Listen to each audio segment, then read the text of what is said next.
for businesses relying on cash flow lending or some sort of balance sheet leverage moving forward, they'll lean on their business position. Considering this, what is the hidden cash cow and what does that mean for businesses?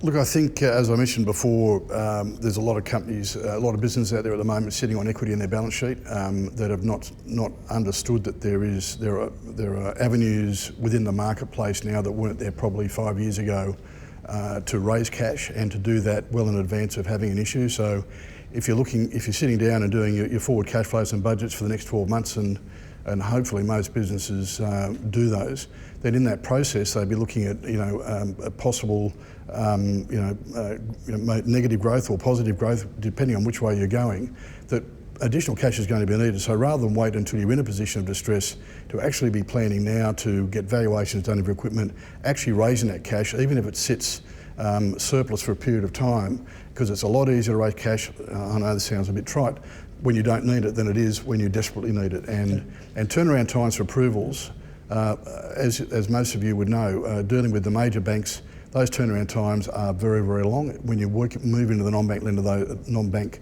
lending sector, those times come down considerably. So you do get that flexibility on the asset side. And of course, the other area, which obviously is probably the one that Jeff will talk about, is on the debtor finance side, where so many businesses today still don't use their debtors as part of their future cash flow projections. And instead of it being a millstone around their neck waiting for customers to pay, particularly as you're growing, to have that cash sitting there and be able to draw on it and have that facility in place before you get into a distress situation. Yeah, I agree. And if I can add to that, having the funds ready, it may not be costing you to sit there at the moment. There's so much flexibility available in the market today.